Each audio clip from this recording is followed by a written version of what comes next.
بسم اللہ الرحمن الرحیم۔ السلام علیکم۔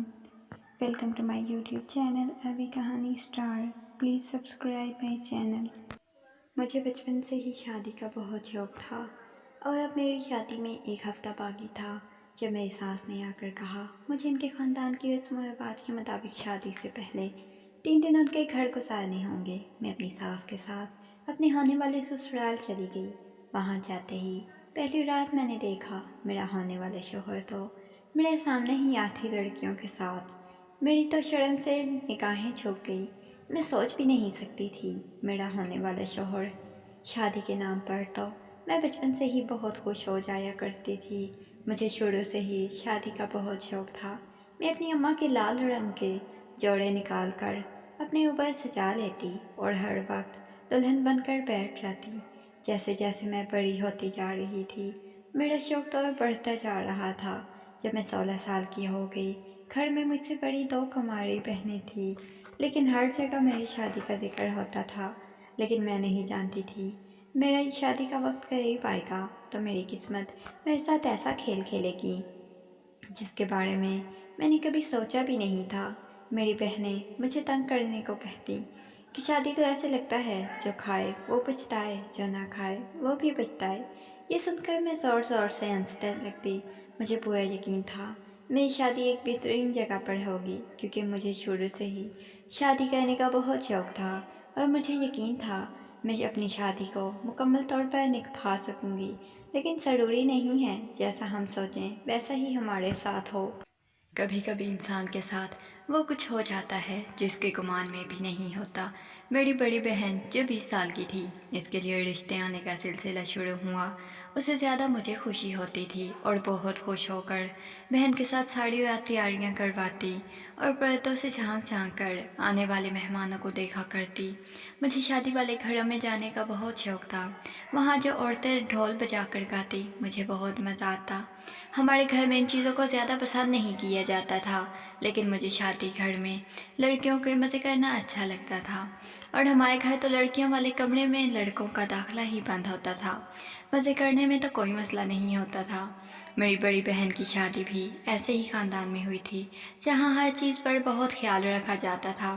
مرد عورتوں کا انتظام الگ الگ ہوتا تھا، کوئی بھی چیز خیر شرعی نہ ہو ہم بہنیں ابو سے چھپ چھپ کر تھوڑا بہت کھانا کھا کر رقص بھی کر لیا کرتی، لیکن کھلے عام اس طرح کی چیز کی اجازت ہم لوگوں کو نہیں تھی، نہ ہی ہم لوگ خود ذاتی طور پر اس طرح کی چیزوں کو پسند کرتے تھے۔ ہماری تربیت بچپن سے ہی اسی طرح ہوئی تھی، اس لیے ہمارے لیے یہ کوئی انوکھی بات نہیں تھی۔ دیکھتے ہی دیکھتے میری بڑی بہن کی شادی ہو گئی اور جلد ہی میں خود اپنی بہن کو تیار کر کے رخصت کرنے والی تھی۔ میری بہن سے زیادہ تو میری خوشی کی انتہا نہ تھی۔ میری بڑی بہن کی شادی کی تقریب میں کچھ عورتوں نے مجھے پسند کر لیا۔ میری بڑی بہن کی شادی کے بعد میرے والدین کو یہ پیغام پہنچا وہ میرے لیے رشتہ لے کر آنا چاہتے ہیں۔ یہ لوگ میرے دلہا بھائی کے دور کے جاننے والے تھے جنہیں کوئی بھی اچھی طرح نہیں جانتا تھا، لیکن ابا نے کہا مہمانوں کو ایک دفعہ گھر جانے دو، اس کے بعد دیکھا جائے گا۔ ہمارے گھر میں شادی مکمل طور پر پردے کا انتظام ہوتا تھا، اس لیے میں نے لڑکے کو نہیں دیکھا۔ یہاں کی شادیوں میں کسی بھی مرد کا عورتوں کی طرف دیکھا بھی نہیں جاتا تھا اور نہ ہی لڑکے نے مجھے دیکھا تھا۔ ہمارے حصے میں بھی داخلہ سختی سے منع ہوتا تھا، یہاں تک کہ کیمرے بھی ابو عورتوں والے حصے میں نہیں آنے دیتے تھے۔ اپنے رشتے کا سن کر میں بہت زیادہ پرجوش ہو گئی۔ ایک تو یہ مجھے دلہن بننے کا موقع ملنا تھا، دوسری بات یہ تھی میں کم عمر تھی، مجھے صحیح معنوں میں شادی کا مطلب پتہ ہی نہیں تھا۔ شادی کے بعد کی ذمہ داریوں کا احساس تھا۔ بڑی بہن اور میری ایک اور بہن تھی جو مجھ سے بڑی تھی، ابھی اس کا رشتہ طے نہیں ہوا تھا اور میرے لیے رشتہ آ گیا تھا، لیکن ہمارے گھر میں ایسا کوئی رواج نہیں تھا کہ پہلے بڑی بہن کی شادی ہونا ضروری ہو۔ ابا نے کہا تھا کہ رشتہ پہلے آئے گا وہ اسی کی شادی کر دیں گے۔ جب رشتے والے ہمارے گھر آئے تو مہمانوں میں ایک انتہائی عمر رسیدہ خاتون جو بہت نیک نظر آ رہی تھی، ان کی باتیں سن کر ایسا محسوس ہوتا تھا جیسے وہ بہت زیادہ مذہبی عورت ہو۔ وہ امی سے کہہ رہی تھی ہمارے گھر کی شادی کا پردہ دیکھ کر بہت متاثر ہوئی ہے اور وہ ایک اچھی اور نیک بہو چاہتی ہے۔ ان کے ساتھ 2 شوخ چنچل سی بیٹیاں موجود تھیں، دونوں ہی